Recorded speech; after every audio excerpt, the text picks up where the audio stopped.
꿈을 만드는 작업실. 여름이 커다란 곰처럼 도시를 와락 덮쳐서는 놓아주지 않습니다. 거리는 온통 뜨거운 열기로 지글지글 익어가고요. 나는 불꽃맨을 만나러 집을 나섭니다. 대본 오빠, 어디가? 동생 에이시아가 묻습니다. 나는 시큰둥하게 대답하죠. 알면서 뭘 물어? 에이시아는 따라오지 않습니다. 불꽃맨의 작업실에서 나는 소리를 무서워하거든요. 하지만 나는 하나도 무섭지 않습니다. 불꽃맨의 이름은 미치입니다. 불꽃맨은 나 혼자 부르는 별명이죠. 아저씨가 일하는 작업실의 초록색 철문은 커다란 공룡의 입 같아요. 철문이 미끄러지듯 스르륵 열리면 빨간 불꽃이 튀어나오거든요. 작업실 안에서 윙윙윙 시끄러운 소리가 들려요. 불꽃맨이 열심히 일하는 소리입니다. 아저씨, 지금 뭐 만드시는 거예요? 내가 물으면 아저씨는 대답도 하지 않습니다. 그저 이렇게 되묻기만 할 뿐이에요. 내가 보기엔 뭐 같으냐? 내 눈에는 아직 아무것도 아닌 것 같아요. 아저씨가 불을 뿜는 토치램프를 꺼내들어요. 토치램프에서 칙칙 칙칙 기차 소리가 나죠. 드디어 불꽃맨이 쇳조각을 녹이기 시작합니다. 땀에 젖은 등이 버스 의자에 착 달라붙듯 빨갛게 달아오는 쇳조각들이 서로 달라붙습니다. 아저씨의 온몸에서 땀이 비 오듯 흘러내려요. 하지만 아저씨는 일손을 멈추지 않습니다. 엄마는 아저씨가 하는 건 진짜 일이 아니래요. 그건 예술이 아니야. 그저 고철 쓰레기를 다룰 뿐이지. 쓰레기로 또 다른 쓰레기를 만드는 건 직업이라고 할 수 없어. 나는 잘 모르겠어요. 내 눈에는 불꽃맨의 일이 멋지게 보이거든요. 우와! 하트 모양이에요. 내가 소리치자 아저씨는 묻습니다. 그래, 또 뭐가 보이냐? 끈적끈적하고 기다란 거미줄이 보여요. 맞아요? 내가 말하자 아저씨는 나를 뚫어지게 바라봅니다. 내 눈엔 그렇게 보이냐? 네, 그렇다면 그게 맞단다. 불꽃맨과 함께 있으면 나는 무엇이든 잘 알아맞힙니다. 그저 눈에 보이는 대로 말하면 되죠. 학교에서는 그렇지 않은데 말이에요. 저도 좀 해보면 안 돼요? 내가 물으면 아저씨는 대답도 안 했어요. 대답할 필요도 없다는 듯이요. 그리고 언제나 이렇게 대꾸했죠. 불꽃이 벌떼처럼 달려들어 너를 공격할 거야. 그러니 쓸데없는 생각하지 마라. 그런데 오늘은 내 얼굴을 가만히 들여다보면서 묻습니다. 뭘 만들어 보고 싶으냐? 아저씨가 이렇게 물은 건 오늘이 처음이에요. 나는 눈을 감고 곰곰이 생각해 봅니다. 머릿속에 불꽃처럼 번쩍 떠오른 것이 있지만 나는 말할 수 없습니다. 잘 모르겠어요. 나는 어쩔 수 없이 거짓말을 합니다. 아니야, 너는 알고 있어. 겁낼 것 없다. 그저 머릿속에 떠오른 것을 말해봐라. 아저씨는 내 마음속을 거울처럼 들여다보고 있는 것 같아요. 별 속에 있는 집을 만들고 싶어요. 별에서 살고 싶은가 보구나. 아니, 꼭 그런 건 아니고, 나는 부르퉁하게 얼버무립니다. 그게 얼마나 바보 같은 생각인 줄 아니까요. 그런데 아저씨가 말해요. 참 멋진 생각이구나. 지금부터 함께 별의 집을 만들어 보자. 불꽃매는 고철 더미에서 지저분한 쇳조각을 몇 개 집어요. 그러고는 날카로운 톱니가 달린 커다란 전기톱 앞으로 다가갑니다. 어서 이리 오지 않고 뭐하냐? 아저씨가 내 쪽으로 고개를 돌리고 말해요. 이 별의 집 주인은 바로 너잖아. 아저씨가 파란색 보안경을 꺼내요. 오늘은 2개이죠. 불꽃맨과 나는 보안경을 낍니다. 전기톱이 윙 소리를 내며 움직이기 시작하자 쇳조각이 톱날에 잘리는 것처럼 느껴져요. 상어 이빨에 꽉 깨물린 물고기처럼 날카로운 톱날에 쇳조각이 잘려나갑니다. 아저씨와 나는 쇳조각을 자르고 또 잘라서 별의 앞면, 별의 뒷면, 별의 옆면을 만듭니다. 아직 대단히 멋지지는 않지만 제법 그럴듯해 보여요. 아저씨가 묻습니다. 집은 어떤 모양이냐? 잘 모르겠어요.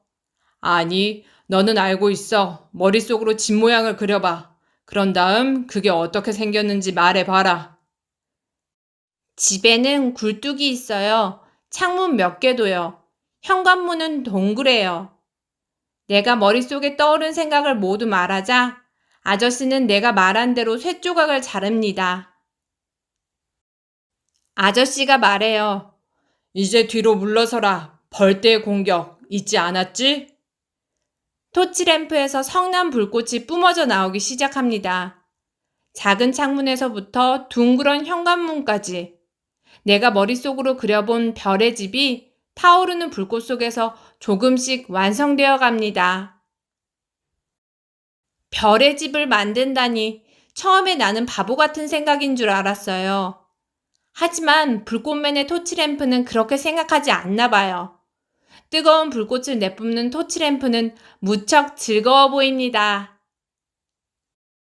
아저씨가 스위치를 끄자 불꽃이 사라집니다.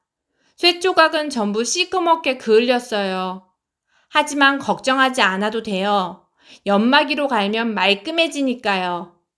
나는 시커먼 그을음 아래 무엇이 숨어 있는지 잘 알아요.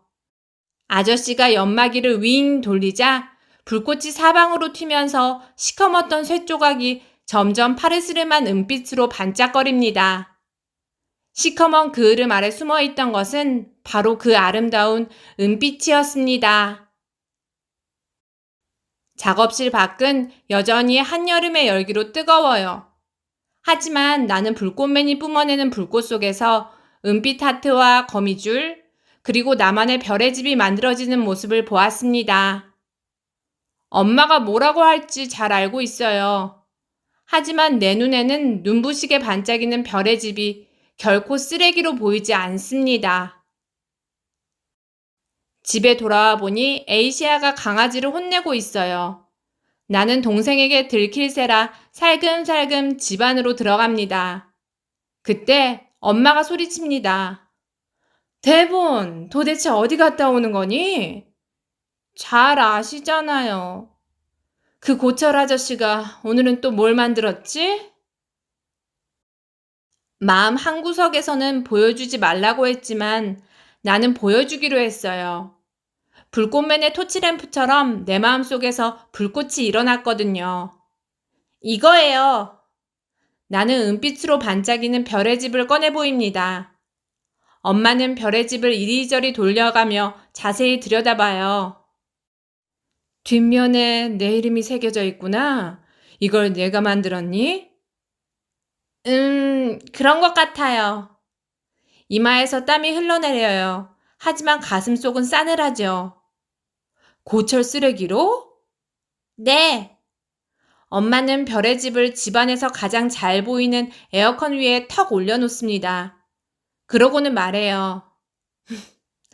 이제 절대로 쓰레기라고 해서는 안 되겠구나. 거리는 한여름의 열기로 지글지글 익어갑니다. 모든 것이 까맣게 타들어가는 것 같아요. 하지만 은빛별이 반짝이는 우리 집은 무척이나 시원하고 쾌적합니다.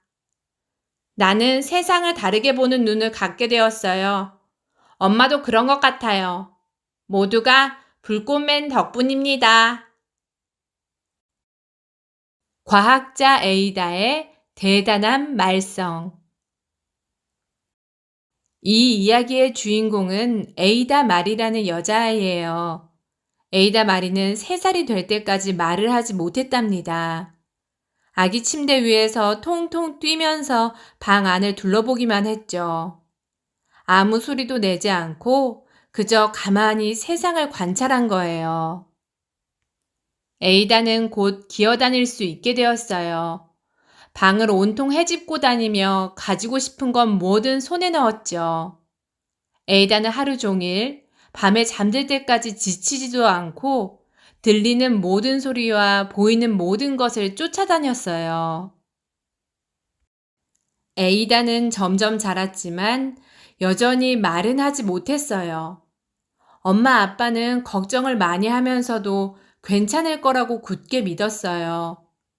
에이다의 머릿속에는 분명 많은 것들이 들어있고 언젠가는 그걸 술술 말할 수 있을 것만 같았거든요.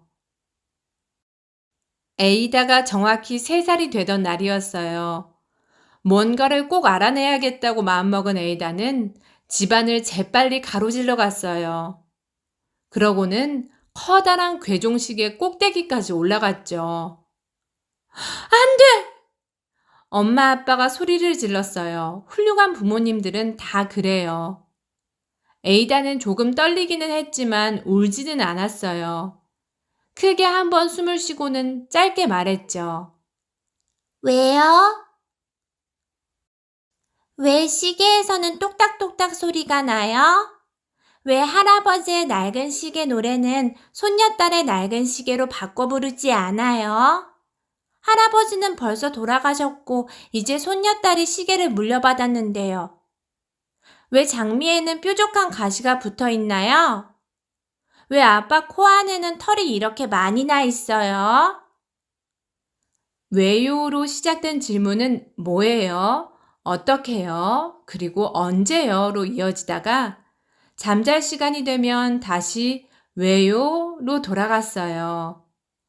얼마나 호기심이 많은지 엄마 아빠가 멍하니 미소만 지을 때쯤에 질문을 멈추고 간신히 잠이 들었죠. 엄마 아빠는 에이다에게 뽀뽀를 하며 속삭였어요. 너는 다 알아낼 수 있을 거야. 에이다의 호기심은 하늘만큼 높아졌고 질문은 점점 더 복잡해졌어요. 엄마 아빠는 그런 에이다를 위해서 무척 애썼어요. 학교 선생님도 몹시 바쁠 수밖에 없었어요. 에이다의 호기심 때문에 학교가 난장판이 될 때가 많았거든요. 하지만 한 가지 사실만은 분명했어요. 에이다의 말썽이 그 옛날 위대한 과학자들의 어린 시절과 비슷했다는 거예요.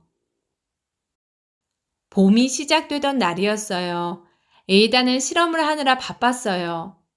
흉내 집박이라는 새가 어떤 소리를 흉내내는지 찾는 실험이었죠. 그때 어디에선가 나는 지독한 냄새가 에이다의 코 속으로 훅 들어왔어요. 발가락이 오그라들 만큼 톡 쏘는 냄새였죠. 오호! 이건 에이다가 뭔가 생각하기 시작할 때 하는 말이에요. 이 끔찍하고 고약한 냄새는 어디서 나는 거지? 코는 냄새가 난다는 걸 어떻게 알지? 만일 코가 없어도 고약한 냄새를 맡을 수 있을까? 에이다는 손가락으로 턱을 톡톡 두드리며 질문을 쏟아냈어요. 에이다는 어디서부터 탐구를 시작할지 알고 있었어요. 신비한 일이네. 정말 궁금해. 생각해보자. 더 파고들자. 바로 지금이 에이다가 가장 좋아하는 순간이에요.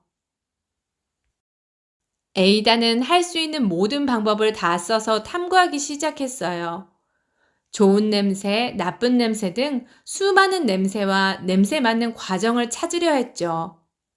에이다는 가설을 하나 세웠어요. 가설은 진실을 미리 짐작해 보는 걸 말해요. 끔찍하고 고약한 냄새는 분명 아빠가 끓인 양배추 스튜에서 나는 거야. 에이다는 실험하고 또 실험했어요. 하지만 이 가설은 틀렸어요. 이제 2번째 가설을 세울 때가 되었어요. 바로 그때 그 끔찍하고 고약한 냄새가 다시 풍겨왔어요. 2번째 가설은 이거야. 바로 고양이 냄새. 고양이가 제 스스로 그런 냄새를 맡는 것 같지는 않았어요. 실험을 위해서 이번에는 방향제랑 값비싼 향수가 좀 필요했죠. 에이다는 열심히 해보았지만 이번에도 완전히 실패했어요. 에이다는 다시 해보기로 했어요. 그때 엄마 아빠가 소리를 질렀어요. 안 돼! 에이다 말이 생각하는 의자로 가. 지금 당장 셋을 센다. 엄마 아빠가 소리쳤어요. 이제 그만 좀 해. 더 이상 하지 마. 화가 머리 끝까지 난 엄마와 아빠는 완전히 지쳐버린 듯 했어요. 왜요? 에이다는 물었어요. 무조건 안 돼. 엄마가 말했어요. 무엇 때문에요? 어서 생각하는 의자로 가. 아빠도 말했어요. 내가 오늘 저녁을 다 망쳤구나. 고양이한테 이게 무슨 짓이니? 더 이상 질문하지 마. 거기 앉아서 반성해. 에이다는 엄마 아빠를 쳐다봤어요. 불쌍한 에이다는 잔뜩 기가 죽어서 어쩔 줄을 몰랐어요. 에이다는 혼자 방 안에 앉아 있었어요. 아무것도 하지 않고 꼼짝없이 앉아 있었어야만 했어요. 에이다는 의자에 계속 앉아 생각하고 또 생각했어요. 과학 실험과 양배추 스튜와 고양이에 대해서요. 실험이 어쩌다가 이 난장판을 만들었는지도 생각했어요. 꼭 이 방법이어야 했을까? 성공하려면 꼭 필요했던 일이지. 좀 어지르긴 했지만 이게 그렇게 큰 잘못일까? 그러다 에이다는 또 궁금증에 휩싸였어요. 도대체 그 끔찍하고 고약한 냄새는 어디서 시작된 걸까? 에이다는 과학자들이 하는 대로 했어요. 먼저 작은 질문을 하나 던졌어요. 그러고는 질문을 2개로 만들었죠. 질문은 또 다른 질문 3개로 이어졌고 그중 몇몇이 다시 질문 4개로 바뀌었어요. 에이다는 생각에 푹 빠져들었어요. 질문들을 재빨리 연필로 쓰고는 턱을 톡톡 두드렸죠. 에이다는 왜에서 시작해 무엇이, 어떻게, 언제로 생각을 이어갔어요. 그리고 방 끄트머리에서 다시 왜로 돌아왔죠. 화가 조금 풀린 엄마 아빠는 에이다와 이야기를 하러 들어왔어요. 그 순간 어안이 벙벙해졌어요. 벽에 멀쩡한 빈 공간이 하나도 남아있지 않았거든요. 생각하는 의자는 이제 생각하는 커다란 방이 되어 있었어요. 엄마 아빠는 딸을 가만히 바라보며 한숨을 쉬었어요. 세상이 이토록 궁금한 이 호기심 많은 아이를 어떻게 하면 좋을까요? 엄마 아빠는 미소를 지으며 속삭였어요. 우리는 다 알아낼 수 있을 거야. 엄마 아빠는 그 말을 지키려고 노력했어요. 아이에게 진심 어린 열정이 있다면 세상 어느 부모라도 도와줄 수밖에 없죠. 엄마 아빠는 이제 가설을 세우고 진실과 거짓을 구분하는 에이다의 일에 함께 뛰어들었어요. 에이다는 수없이 많은 질문을 던졌어요. 어떻게 참을 수 있겠어요? 어린 과학자의 마음속은 온통 궁금증으로 차 있는걸요. 그 냄새는 어떻게 됐냐고요? 친구들과 힘을 모아 찾아내는 것보다 더 좋은 방법이 있을까요? 발가락이 오그라들 만큼 끔찍하고 고약한 냄새를 과연 알아낼 수 있을까요? 자, 그게 풀어야 할 문제예요. 언젠가는 누군가는 답을 알아내지 않겠어요? 마법사의 제자. 아주 먼 옛날 마법사가 살고 있었어요. 재주 많고 영리한 마법사는 수많은 마법 주문들을 만들어냈죠. 마법사는 콧대 높은 왕자들을 평범한 들쥐로, 쓸모없는 조약돌들을 순금으로 바꿀 수 있었어요. 그리고 마법사 자신도 파란 연기를 구름처럼 자욱하게 피우며 감쪽같이 사라지곤 했죠. 어쩌면 여러분도 구름 속에 숨은 마법사를 본 적이 있을 거예요. 마법사는 라인 강가에 우뚝 솟아있는 마법의 성에 살고 있었어요. 이 세상 그 어떤 집보다 높은 성이었죠. 성의 웅장한 탑들은 하늘을 찌를 듯이 높이 솟아 있었어요.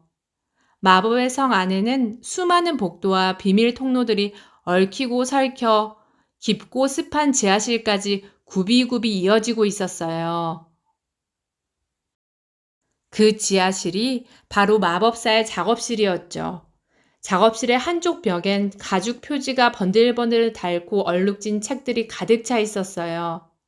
줄지어 늘어선 많은 책들 가운데 유독 두껍고 무거운 책이 한 권 있었어요. 바로 종합 마법 공식과 주문이라는 책이었어요. 이 책에는 마법사의 비밀스러운 주문이 모두 담겨 있었어요. 마법사의 변신술 비법과 속임수까지도요. 마법사는 이 마법의 책을 읽고 난 다음에는 반드시 책장의 작은 상자 안에 집어넣고 황금 열쇠로 잠가두었어요. 그리고 황금 열쇠는 항상 목에 걸고 다녔죠. 게다가 마법사의 부엉이가 푸른 눈을 반짝이며 책장 위에서 보초를 섰어요. 작업실 맞은편은 마법 실험실이었어요. 실험실에는 우스꽝스럽게 생긴 난로와 여과장치가 한자리를 차지하고 있었죠. 마법사는 여과장치를 이용해 마법의 약을 만들었거든요. 그 옆에는 절구, 비커, 항아리, 수증기가 꽉 찬 플라스크 등이 잔뜩 늘어서 있었어요. 마법의 물약에 사용하려고 미리 준비해둔 마법의 돌들도 한 무더기 쌓여 있었고요. 실험실 한가운데엔 커다란 욕조가 하나 있었어요. 이 욕조에는 언제나 물이 가득 차 있어야만 했죠.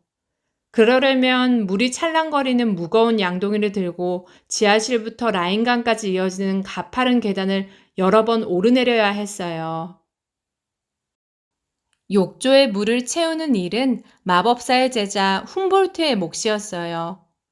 훔볼트는 날마다 물양동이를 날라야 했어요. 건강하고 명랑한 훔볼트는 이따금씩 게으름을 피우긴 했지만 언젠가는 마법사가 되고 싶어하는 청년이었어요. 그래서 마법사가 시키는 온갖 심부름과 청소를 도맡아 했고 그 대가로 마법사에게 마법을 배울 수 있었죠. 훔볼트는 마법 수업이 정말 좋았어요. 하지만 청소는 너무 싫었죠. 특히 바닥을 빗자루로 쓸고 복도를 걸레로 닦는 일은 정말 끔찍했어요. 하지만 그 중에서도 훔볼트가 가장 싫어하는 일은 바로 끝도 없이 이어지는 계단을 오르내리며 물을 나르는 거였어요. 훔볼트는 여기저기 놀러 다니는 걸 좋아했어요. 틈만 나면 팽이를 치며 놀거나 마법사의 고양이와 장난을 쳤죠. 할 일은 까맣게 잊은 채 강둑에 앉아서 흐르는 강물을 바라보며 피리를 불곤 했어요. 하지만 마법사는 훔볼트가 꾀쟁이라는 걸 아주 잘 알고 있었어요. 왜냐하면 훔볼트 같은 청년들을 많이 만나봤으니까요. 그래서 훔볼트가 조금이라도 어슬렁거리며 게으름을 피우거나 하루 종일 빈둥대며 시간을 보내는 날이면 마법사는 금세 알아채고 훔볼트에게 일을 2배씩 주었어요. 훔볼트가 아무리 불평을 해도 전혀 소용이 없었어요. 마법사는 말했죠.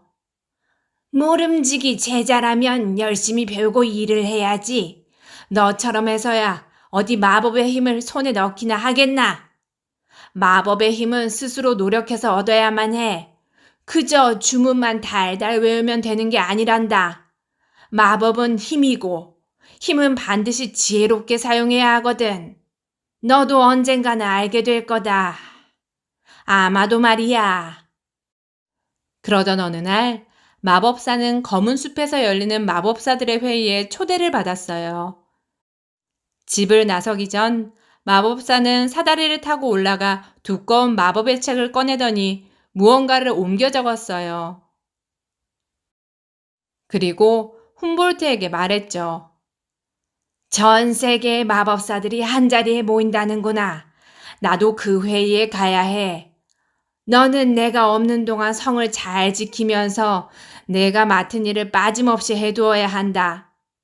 유리컵들을 깨끗하게 씻어놓고 노쇠 절구도 윤이나게 닦아두고 마룻바닥은 내가 돌아왔을 때 구석구석 먼지 한 톨 없어야 해.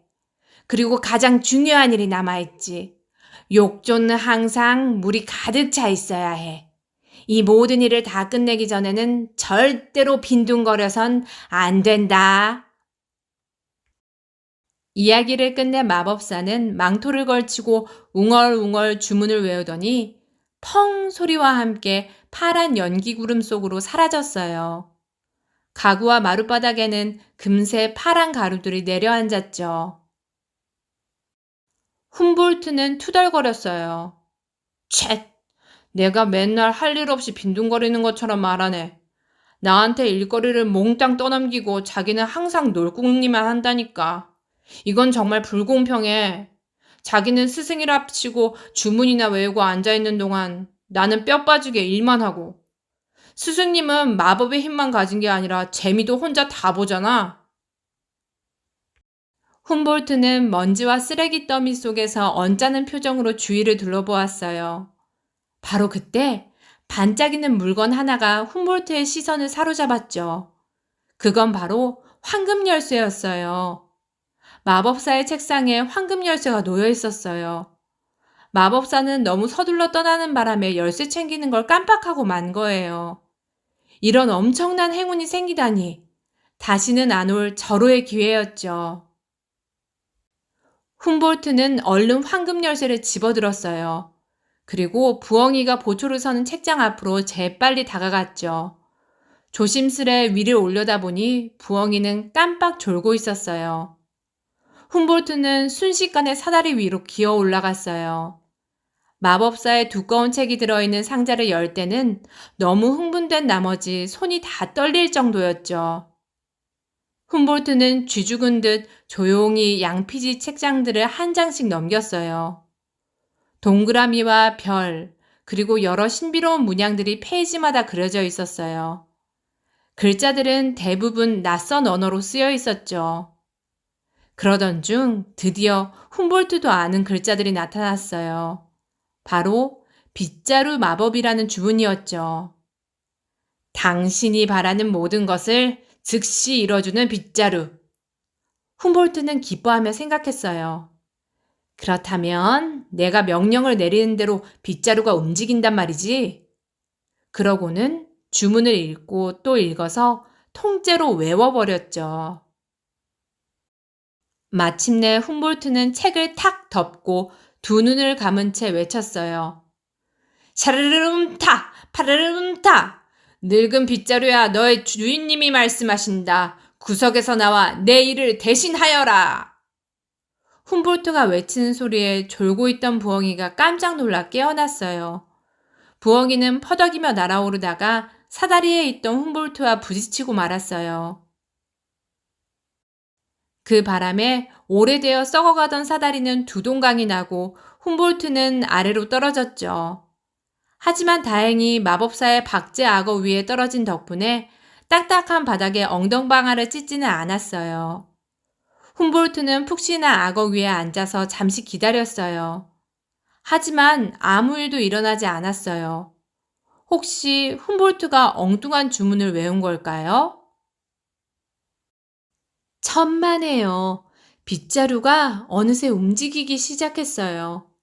빗자루 끝이 까딱까딱 흔들리면서 비스듬히 일어나는가 싶더니 갑자기 벌떡 일어섰죠. 자, 일하자. 1! 야호! 주문을 제대로 외운 거예요. 빗자루는 혼자서 바닥을 쓸기 시작했어요. 훔볼트는 양동이를 가리키며 외쳤지요. 자, 일하자. 1! 양동이를 향해 깡충깡충 뛰어간 빗자루는 양동이 손잡이를 몸에 걸더니 바깥으로 껑충껑충 뛰어나갔어요.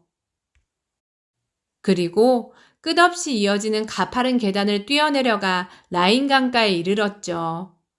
강가에서 빗자루는 몸을 까딱까딱 뒤뚱거리면서 양동이를 강물에 담갔다 꺼냈어요. 그리고 양동이에 물이 가득 차자 다시 껑충껑충 뛰어서 그 많은 계단을 올라갔죠. 빗자루는 한 번도 쉬지 않고 물양동이를 지하실로 날랐어요. 그리고 양동이에 가득 담긴 물을 욕조에 한꺼번에 쏟아부었죠. 그 다음에는 이 모든 과정을 똑같이 반복했어요. 문지방을 깡충 뛰어넘어 까딱까딱 뒤뚱거리며 라인 강가로 내려갔다가 달그락달그락 부스럭거리며 지하실로 돌아왔죠. 훔볼트가 으쓱해서 소리쳤어요. 야호! 내가 해냈어. 드디어 나도 마법을 쓸 수 있다고. 훔볼트는 마법사의 고양이를 얼른 끌어안고 방 안을 빙빙 돌며 춤을 추었어요. 훔볼트가 빙글빙글 춤을 추고 있는 동안에도 빗자루는 달그락거리고 부스럭거리며 욕조에 물을 쏟아붓고 있었죠. 반면 훔볼트는 마법사의 뱀을 쓰다듬고 도롱뇽을 토닥이며 놀기 바빴어요. 욕조와 빗자루에 대해서는 어느새 까맣게 잊고 말았죠. 훔볼트는 마법의 돌로 구슬놀이를 하고 천체 관측용 난로에서 차를 끓였어요. 마법사는 멀리 떠났고 훔볼트의 일은 빗자루가 대신하고 있는데 안 될 이유가 뭐 있겠어요? 그러다 훔볼트는 문득 이상한 낌새를 느꼈어요. 얼른 뒤를 돌아보자 욕조엔 어느새 물이 찰랑찰랑 가득 차 있었어요. 훔볼트는 다급하게 외쳤죠. 그만 빗자루야! 이제 그만해! 당장 구석에 가서 서 있어! 하지만 빗자루는 훔볼트의 말을 알아듣지 못했어요. 빗자루는 까딱까딱 뒤뚱거리며 끝없이 이어지는 가파른 계단을 오르내렸어요. 그리고 욕조에 물을 붓고 또 부었죠. 욕조에 담긴 물은 어느새 사방으로 줄줄 넘쳐 흐르기 시작했어요. 흘러내린 물은 금세 양탄자를 적셨고 어느새 지하실 문 앞에 연못이 생겨버렸어요. 고양이는 보송보송하던 발이 축축하게 젖자 씩씩거리고 그르렁대며 화를 냈어요. 훔볼트는 이제 슬슬 겁이 나기 시작했어요. 훔볼트는 빗자루에게 애원했죠. 빗자루야, 멈춰! 이제 그만하라고! 내 말을 들으란 말이야! 당장 멈춰! 하지만 빗자루는 전혀 말을 듣지 않았어요. 빗자루는 여전히 까딱거리고 부스럭거리며 물을 가득 채운 양동이를 날라왔죠. 지하실 바닥엔 어느새 물이 흥건하게 고였어요. 난로에 피워놨던 불은 치지직 소리를 내며 꺼졌죠. 도롱뇽들만 신이 나서 물속을 찰방찰방 헤엄치고 있었어요. 맞아요. 훔볼트는 도저히 빗자루를 멈출 수가 없었어요. 마법의 책을 다시 뒤져보려 해도 사다리가 이미 두 동강 나버린 바람에 책 근처에도 갈 수 없었어요. 절망에 빠진 훔볼트는 엉엉 울며 말했어요.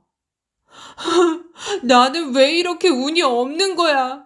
스승님이 알면 뭐라고 하실까? 아이고, 어쩌면 나를 두꺼비로 만들어버리실지도 몰라. 아니면 아예 나를 내쫓으실지도 모르지. 혹시 더 끔찍한 벌을 내리면 어쩌지? 아, 빗자루를 멈추게 하는 주문은 왜 진작 알아두지 않은 걸까? 아이고, 이 바보!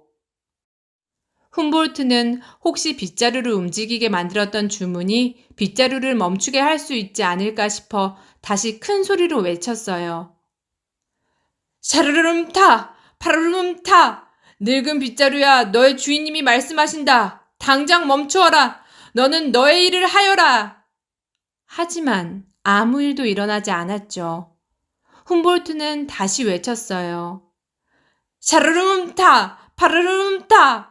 빗자루야, 빗자루야, 제발 멈출 수 없겠니? 내 말을 들어줘. 당장 멈추란 말이야. 훔볼트가 그러거나 말거나 빗자루는 아랑곳하지 않고 깡충깡충 뛰면서 물량동이를 날라왔어요. 아무것도 빗자루를 멈출 수 없었어요. 주문을 바꿔봐도 새 주문을 외쳐봐도 소용이 없었죠. 물은 어느새 훔볼트의 허리춤까지 차올랐어요. 고양이는 가구 위로 간신히 기어올랐고 뱀들은 커튼 위로 몸을 피했죠. 온몸이 흠뻑 젖은 훔볼트는 이제 더 이상 주문에만 매달릴 수 없다는 것을 깨달았어요. 빗자루를 멈추려면 무슨 수라도 써야 했죠. 훔볼트는 무언가 결심한 듯 마법사의 도끼를 꺼내들었어요. 빗자루가 무거운 물량동이를 몸에 걸고 다시 깡충깡충 뛰면서 나타나는 순간 훔볼트가 도끼를 높이 치켜들더니 쩍 하고 빗자루를 쪼개버렸어요. 그러자 빗자루는 꼼짝도 하지 않았죠. 훔볼트가 몹시 기뻐하며 말했어요. 오, 드디어 얌전해졌구나. 솔직히 너는 당해도 싸지. 이제 더 이상 나를 힘들게 하면 안 돼. 그때 도저히 믿을 수 없는 일이 벌어졌어요. 두 쪽으로 쪼개진 빗자루가 각자 까딱까딱 뒤뚱거리면서 양동이를 몸에 하나씩 걸더니 달그락달그락 부스럭거리며 물을 나르기 시작한 거예요. 그런데 거기서 끝이 아니었어요. 더 끔찍한 일이 벌어졌죠. 빗자루에서 나온 나무 조각들이 모조리 큰 빗자루, 작은 빗자루, 중간 빗자루로 변해버린 거예요. 빗자루들은 저마다 양동이를 몸에 하나씩 걸고 더 많은 물을 떠왔죠. 그 많은 빗자루들이 까딱거리고 뒤뚱거리며 라인강과 마법사의 성을 오갔어요. 넘쳐 흐른 물은 순식간에 책장의 가장 높은 칸까지 닿을 정도로 차올랐어요. 어느 틈에 마법의 책도 물에 둥둥 떠내려가고 있었죠. 훔볼트는 마법의 책을 붙잡으려고 목숨을 걸고 헤엄쳤지만 책은 훔볼트의 손이 닿지 않는 곳으로 더 멀리 달아날 뿐이었어요. 고양이와 부엉이는 천장에 매달린 샹들리에 위로 몸을 피했어요. 마법 실험용 그릇들이 깨지고 유리 비커들도 산산조각 났죠. 여러 가지 마법의 약들이 물속에서 뒤섞였어요. 물빛은 어느새 분홍색, 보라색, 에메랄드색, 청록색으로 변해갔어요. 그래도 빗자루들은 계속해서 물을 날라왔죠. 물은 점점 더 불어나서 어느새 물결이 일렁일 정도였어요. 가구들은 물에 둥둥 떠다니고 문짝마다 물결이 철썩철썩 부서졌어요. 책장의 맨 꼭대기를 간신히 붙잡고 있던 훔볼트의 손가락이 어느새 하나씩 풀어지기 시작했어요. 훔볼트는 애타게 소리쳤죠. 도와주세요! 도와주세요, 스승님! 이러다 물에 빠져 죽겠어요! 그때였어요. 갑자기 눈부시게 빛나는 환한 번개가 번쩍하더니 계단 꼭대기에서 파란 연기가 구름처럼 자욱하게 피어올랐어요. 그리고 마법사가 나타났죠. 엄청나게 화가 난 마법사는 천둥 같은 목소리로 외쳤어요. 할트르름타! 스탈트르름파! 지금 당장 구석으로 돌아가거라! 그러자 천천히 물이 빠져나갔어요. 훔볼트도 천천히 바닥에 내려앉았죠. 모든 것들이 천천히 다시 제자리를 찾아갔어요. 지칠 대로 지친 훔볼트가 더듬거리며 말했죠. 스승님, 그냥 장난삼아 해본 일이었어요. 제발 벌을 내리지는 마세요. 마법사가 두 눈을 이글이글 번뜩이며 소리쳤어요. 시끄러워! 그러고는 손가락으로 양동이를 가리켰죠.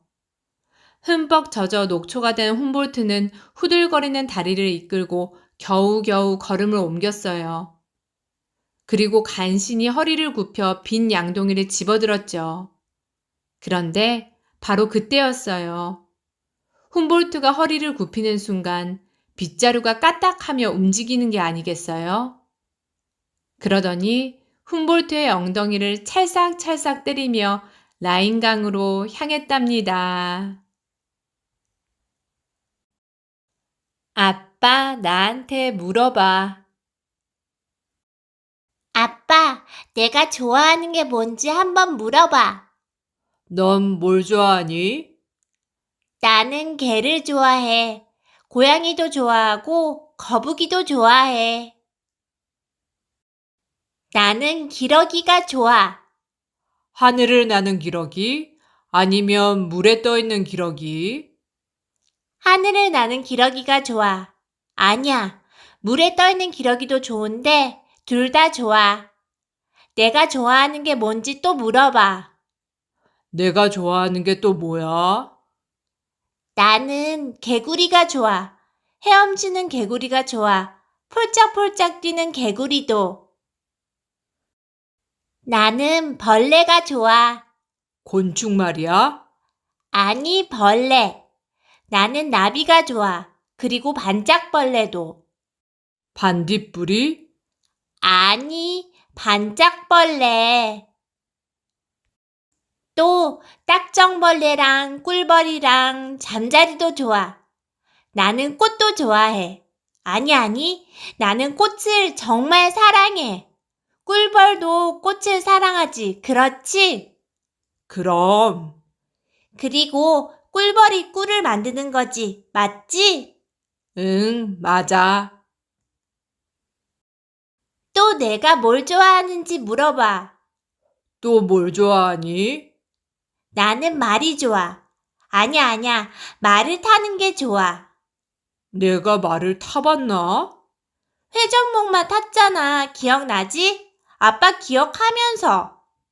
그래, 기억나네. 아빠, 내가 아이스크림 좋아하는지 한번 물어봐.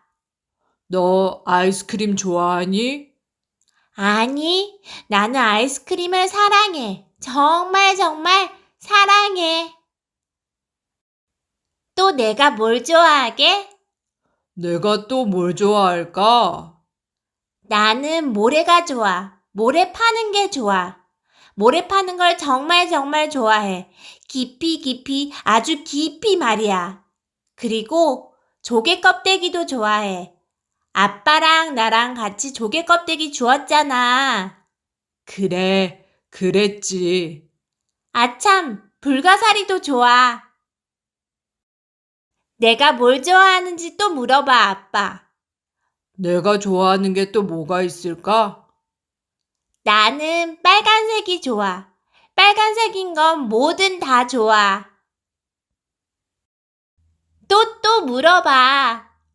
또 뭐가 좋아? 나는 비가 좋아. 비가 핑피링, 퐁포롱, 팡파랑 내리는 게 좋아. 핑피링, 퐁포롱, 팡파랑. 난 이 말이 좋아. 빗소리로 만들었어. 내가 만든 거야. 그래, 그런 것 같았어. 아빠, 내가 또 뭘 좋아하는지 물어봐. 또 뭘 좋아하는데? 이야기가 좋아. 곰이 나오는 이야기면 더 좋아. 아빠, 이제부터는 왜냐고 한번 물어봐. 알았어. 그럼 이제부터는 왜냐고 물어본다. 새는 왜 둥지를 만드는 거냐고 물어봐. 알았어. 새는 왜 둥지를 만들까? 아빠가 말해봐. 왜냐하면 그래야 새가 마음 놓고 알을 낳을 곳이 생기니까. 나도 알아. 그런데 왜 물어봤어? 아빠한테 듣고 싶어서. 내가 뭘 좋아하는지 또 물어봐, 아빠. 그래, 넌 또 뭘 좋아하는데? 지금 생각하는 중이야. 지금 기다리는 중이야. 생각났다. 뭔데? 다음 주 목요일. 다음 주 목요일이 왜? 나는 다음 주 목요일이 좋아. 내가 왜 다음 주 목요일을 좋아하게? 다음 주 목요일이 왜 좋을까? 왜냐면 다음 주 목요일이 뭐더라? 내 생일이잖아, 아빠. 아빠가 그걸 어떻게 잊겠어? 아빠가 그럴 리 없지. 그럴 리 없다니? 내 생일을 깜빡하는 거 말이야. 100만 년이 지나도 내 생일은 안 잊을 거야. 1000만 년은? 1000만 년이 지나도 안 잊을게. 그게 더 좋다. 그리고 내가 풍선이랑 파티 모자랑 게임이랑 생일 축하합니다라고 쓴 커다란 케이크 좋아하는 것도 안 잊을 거지? 그럼 꼭 기억할게. 아빠, 이제 나한테 졸리냐고 물어봐. 졸리니? 아니, 나 안 졸려. 조금 졸려. 아니, 아주 많이 졸려. 그럼 이제 잘래? 내 곰인형 어디 있어? 여기 있네, 내 곰인형. 내 캥거루는? 자, 내 캥거루. 잘 자렴. 아빠도 잘 자. 문은 열어놔줘. 그래, 열어놓을게. 잘 자, 아빠. 아빠, 한 번만 더 물어봐. 뭘 물어볼까? 내가 잘 자 뽀뽀 또 받고 싶은지 물어봐. 잘 자, 뽀뽀 또 해줄까? 응, 잘 자 뽀뽀 또 해줘. 쪽. 잘 자렴. 잘 자, 아빠.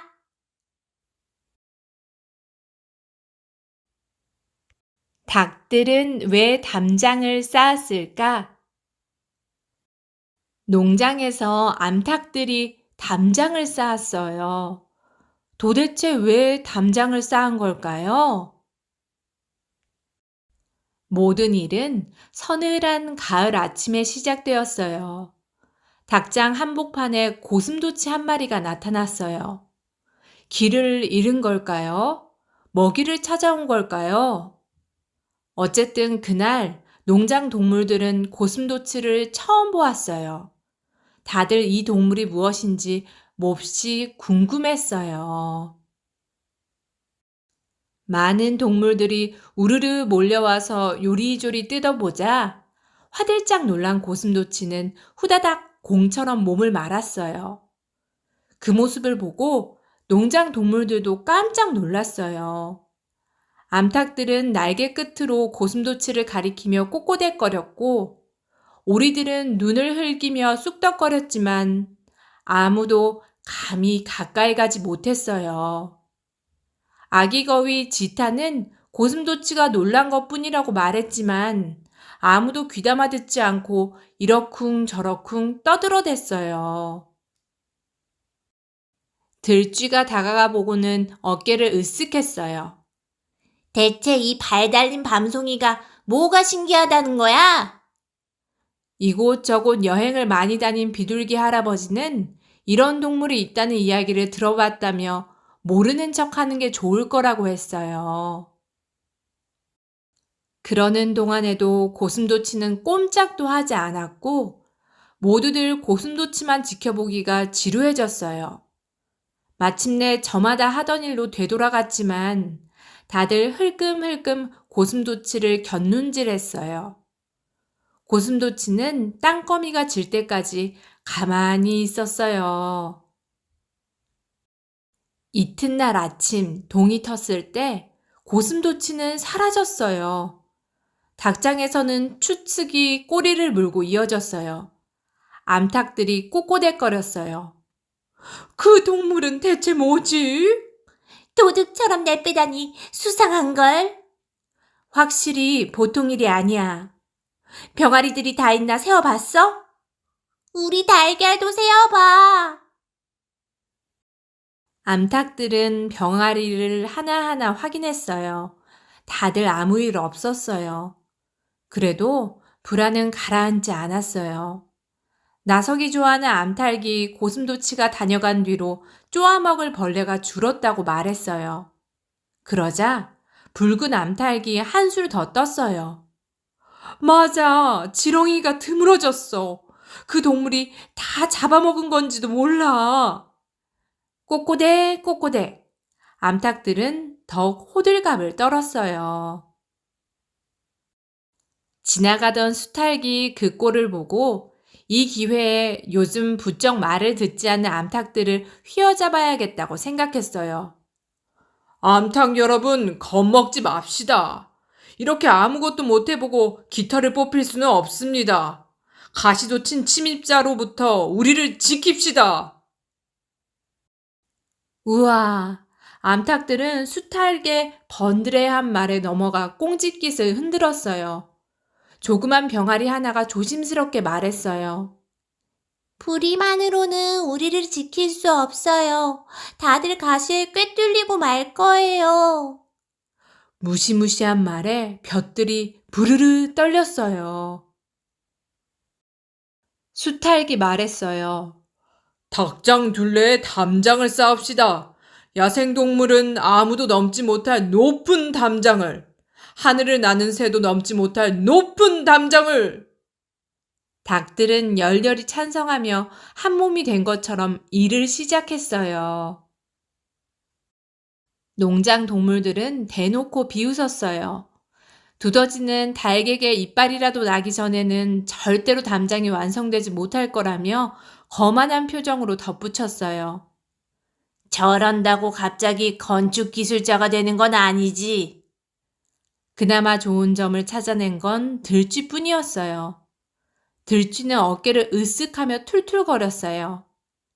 잘하면 지긋지긋한 수탉 소리는 안 들을 수 있겠네.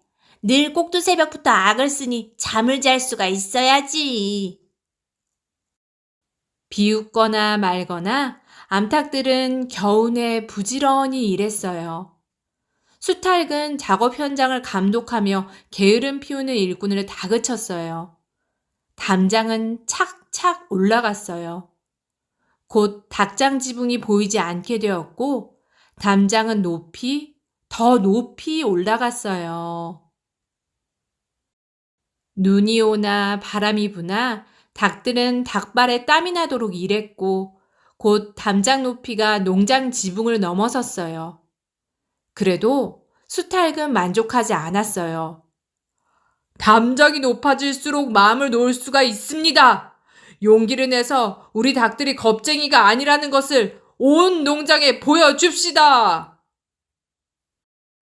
어느 날 마침내 담장은 밑에서 보면 끝이 보이지 않을 만큼 높아졌어요. 어린 닭들은 녹초가 되었고 암탉들은 지쳐서 달걀을 낳는 일마저 잊었어요.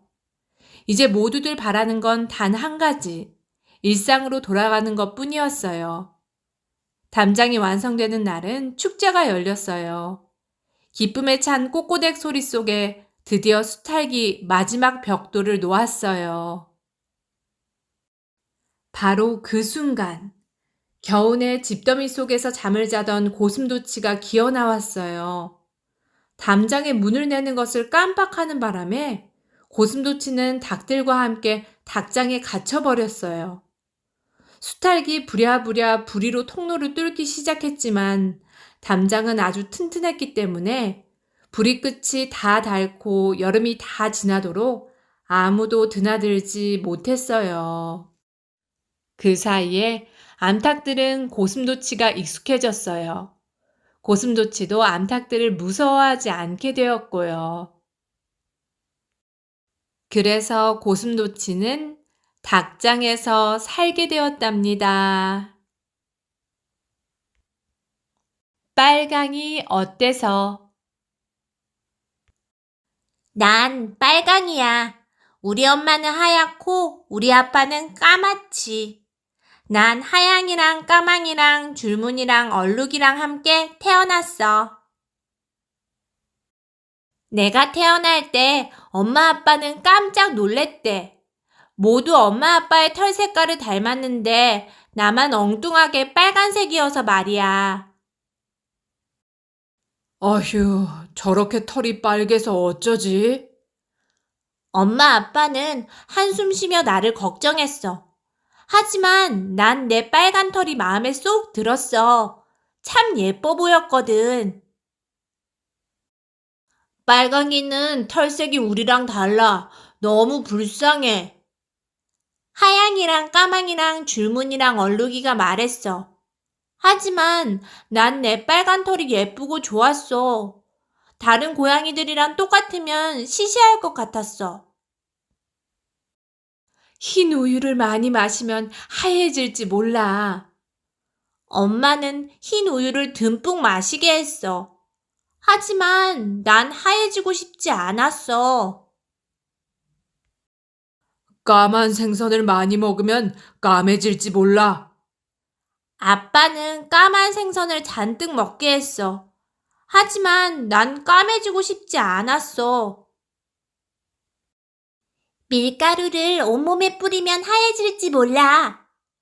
하양이가 하얀 밀가루를 좌르르. 그 바람에 코 속으로 밀가루가 들어와 콜록콜록. 난 하얘지고 싶지 않았어. 진흙 속에서 놀면 까매질지 몰라. 까망이가 까만 진흙을 덕지덕지. 그러자 온몸이 얼룩덜룩. 난 정말 까매지고 싶지 않았어. 페인트로 무늬를 그려넣자. 줄무늬랑 얼룩이가 페인트로 쓱싹쓱싹. 하지만 내 예쁜 빨간 털이 엉망진창. 난 줄무늬도 얼룩이도 되고 싶지 않았어. 남들이랑 똑같아야 좋은 걸까? 곰곰이 생각해봤어. 하지만 난 빨간 고양이인 내가 참 좋았어. 나는 날 걱정해주는 가족들을 사랑해. 하지만 나를 인정해주지 않는 가족들 때문에 슬펐어. 그래서 집을 나왔어. 난 마을을 떠나 숲을 지나고 강을 건너고 산을 넘으며 이곳저곳을 여행하며 지냈어. 때때로 가족들이 생각나서 외로웠어. 하지만 집을 떠나오길 잘한 것 같아. 왜냐하면 말이야. 이 마을에서 파란 고양이를 만났거든. 파랑이는 나를 처음 보자마자 이렇게 말했어. 우와, 네 빨간 털 정말 예뻐. 나도 파랑이의 파란 털이 아주 멋져 보였어. 그날부터 나랑 파랑이는 늘 함께 지냈어. 잘 때도, 놀 때도, 먹을 때도, 노래 부를 때도 말이야. 그리고 빨간 고양이, 주황 고양이, 노란 고양이, 초록 고양이, 파란 고양이, 남빛 고양이, 보라 고양이가 태어났지 뭐야.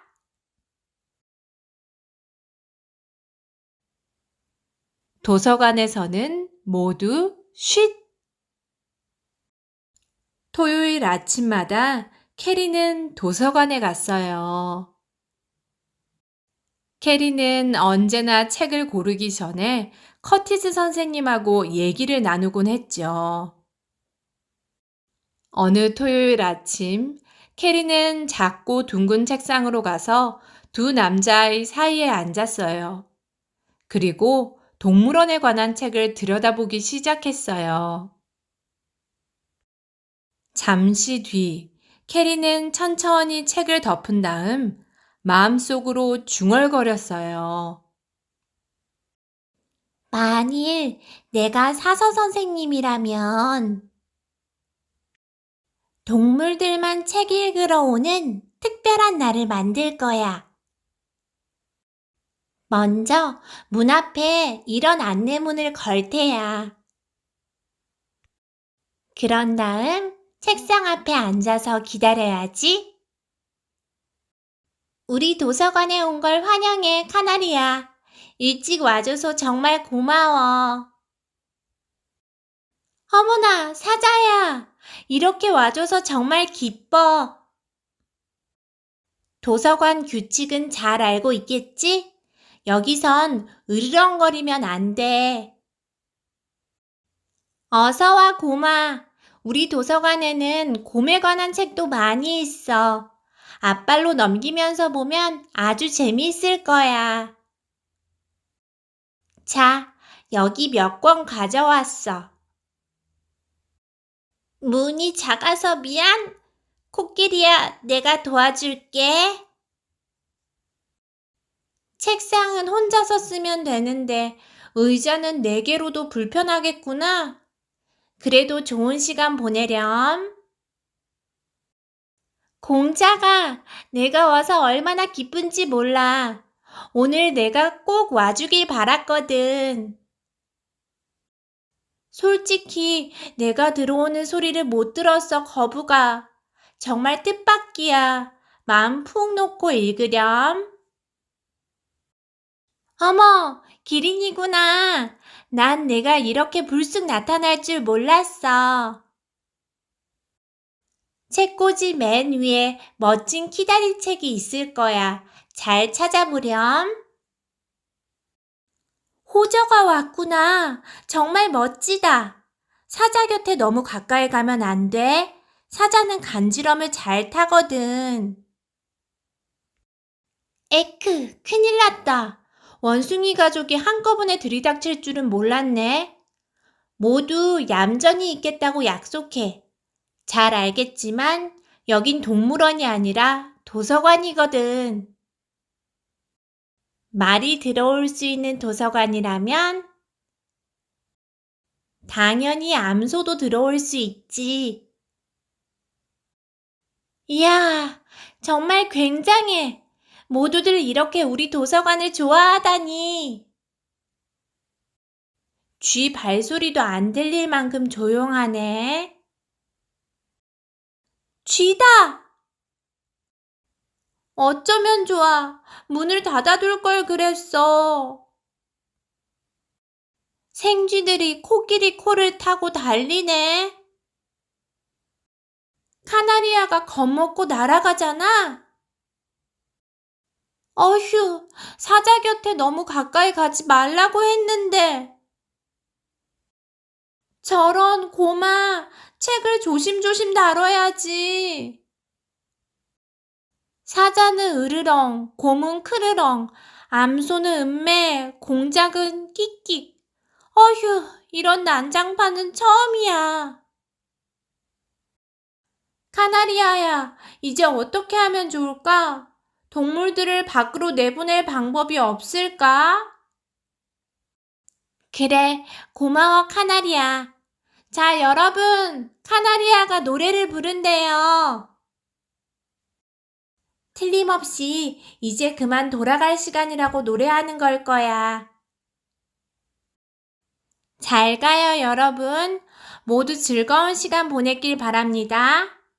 자, 도서관에 나설 때는 조용히 살금살금.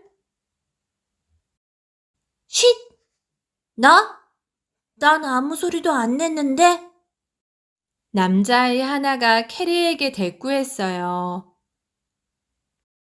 캐리는 자기 목소리가 너무 컸다는 걸 알고는 부끄러웠어요.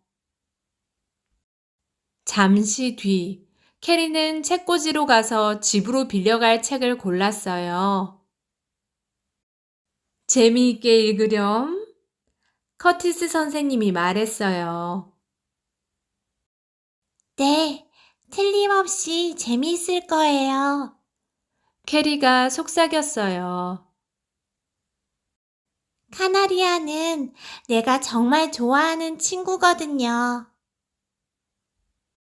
캐리는 포르르 나는 듯이 문 밖으로 내달렸어요.